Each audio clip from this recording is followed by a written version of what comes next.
I'm Angela, a doctor of psychology, and this video is about why I became a doctor of psychology so that you can perhaps get the answers you need to consider if that's a path that might be the right one for you.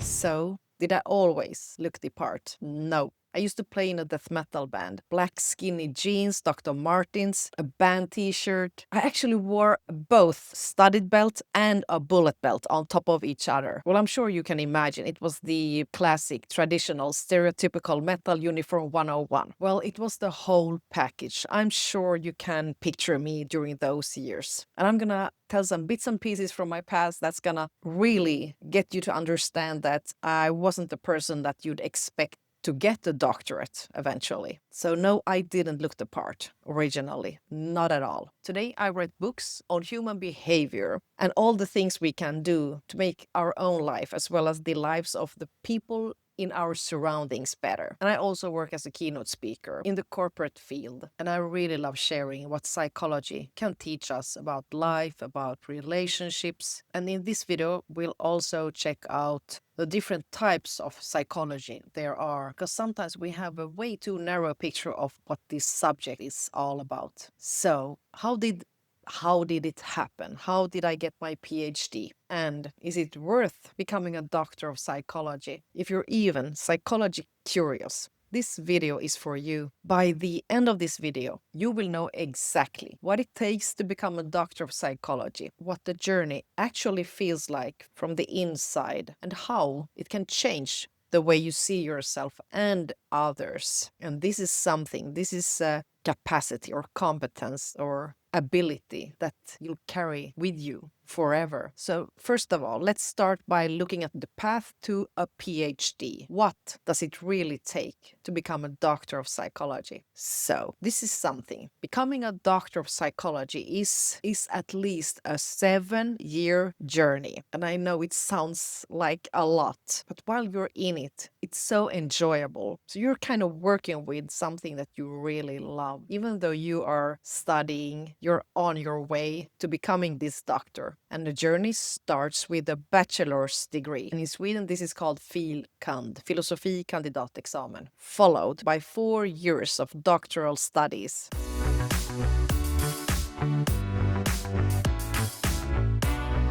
Why 7 years? Well, to become a doctor, you're training, you're learning to become a scientist, to become a person that actually can create knowledge for everyone else to be able to take part of. You're conducting experiments, you are coming up with hypotheses, you are designing how to test your variables. So becoming a doctor, it's about science, about research, about data and people, doing experiments and seeing how people will react. If we're talking about first impressions, one of the experiments could be about seeing if a suspect is judged more harshly when appearing in one kind of outfit as compared to a less formal outfit. That could be an experiment. And it's about understanding human behavior. And I guess I would say it's more about learning how to think, how to structure your ideas, the things you want to test, creating testable variables out of these. And my journey within psychology didn't start with a grand plan. It was more of a gut feeling because during my teenage years, I became so aware of how differently I seemed to be perceived, depending on how I was dressed. Wearing my metal uniform made people kind of treat and react to me in one way, while I was dressed up with hair fixed, high heels, more business-like attire, made people see me in a different way, as compared to whenever I moved around in my comfy home outfit wearing no makeup. This is something that made me curious about how we humans evaluate each other, how we judge each other, how our relationships formed. Are we equal before law, or are there things that we ourselves do or say or how we dress that can lessen our opportunities and chances on a work interview or in court. I really fell in love with psychology during my undergraduate years. Then, after bachelor's degree, I found a professor whose work kind of matched my goals and my interests within psychology. At this time, as well as today, I was interested in the psychology of first impressions. So, what I started to work with during my doctoral years was stereotypes, biases, and first impressions in the courtroom. That match got me into the PhD program and straight into my own research. This is the building where I studied, and it's more than just a university to me. I have so many memories tied to this place. And I remember walking in here for the very first time, completely unsure if I even belonged. But little by little, through exams, lectures, late night group work, and those quiet moments in the hallway before a big, nervous exam, this place started to feel like mine. And it's here, it's where I found my passion, my people, and actually a different, a newer, a better version of myself, where I step by step started to believe that I can complete this course. I can complete my bachelor's degree, and eventually I will be able to to finish my doctoral degree. So a doctoral thesis, it's kind of the great big major work that a doctoral student needs to complete. It of course have several studies, several experiments in it. For me, my aim become how we judge people in courtrooms. And I ran experiments showing how appearance and gender can distort our memories of a crime. The crime's going to be seen as more violent if the perpetrator is male, less serious if it's a female. And that's just how our brains work. And this is one of the things that psychology can expose. So after 7 years, I became a doctor of psychology, and it was obviously an amazing day. I had finally reached my goal, and we had a big party. I was really proud of my findings, of my experiments, of the research, the new knowledge. And that's always been something that I have loved, to be able to find out new things, to create something, to expose the truth, to expose how we humans function. Because as soon as we know something, we can get better. You know, the what gets measured gets done. It's a little bit the same thing here. Things we can measure can be improved. Psychology was so much more than just the degree. I started to understand things I'd never questioned before, like how we humans function in an argument, how defense mechanisms show up, and all these automatic responses that we humans so often rely on without realizing it. So studying psychology completely changed how I look at people, but maybe even more importantly, how I look at myself, because I began noticing my own reactions in real time. Like I was watching from the outside. It gave me clarity, language, tools, made life easier. Because once you can name a behavior, that's a big step. You recognize what it is. Like that's manipulation, that's avoidant behavior. And that's not mine to carry. You see right through the toxic patterns. That shift alone has changed so much in my personal life. Psychology has given me so many tools. And of course, the academic part was its own ride. Some courses ended with a big lecture hall exam, others with papers, either solo or in groups. And some were more about just showing up, doing the work, the inner work, reflecting. And those were rare, but they were often the ones that stayed with me the longest. So a huge part of earning your doctorate is writing your thesis. And I'm sure you understand it. It's not just a paper. It's a multi-year research project, and you're contributing new knowledge to the field, something that people all over the world can benefit from. And to do that well, you need a great supervisor, and you need to be creative, you need to be structured, you need to master logical thinking, you need to be able to work toward goals, you need to be persistent, because this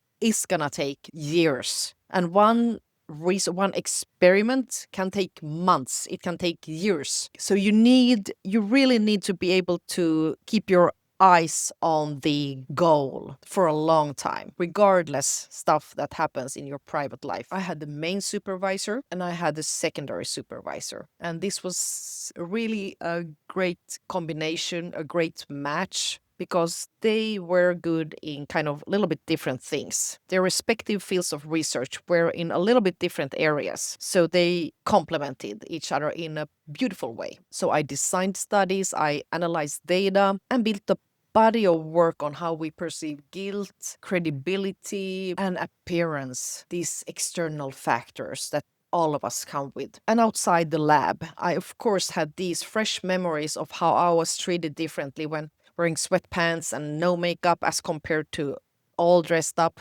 a different kind of treatment. And it hit me. This is impression formation. It's the halo effect in action. And my old metal band style, it shaped how others treated me and also how I felt about myself. And all this led to my obsession with first impressions. But what about my doctoral degree in real life? What benefits have I gotten from it? What are its consequences for my work life, my private life? Well, earning a PhD, it definitely opens doors. And my learning within the field of psychology definitely hasn't stopped me earning my doctorate. It's something I do all the time. I read books, I read psychological articles, scientific articles, and sometimes people say, oh, I'm not that into psychology, because what they do is they associate the subject of psychology with therapy. They think psychology equals clinical psychology. It couldn't be more wrong than that, because psychology, it's everywhere. It's universal, whether it's dating, parenting, leadership, or making a great first impression. So psychology gives you the why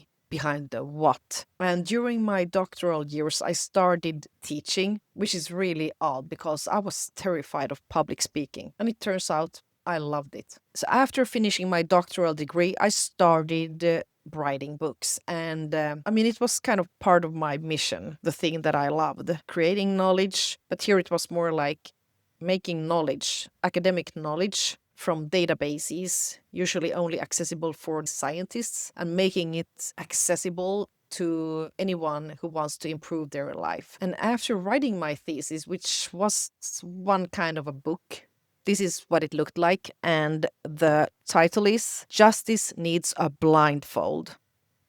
Kind of heavy. And my first book was, this was a dream come true.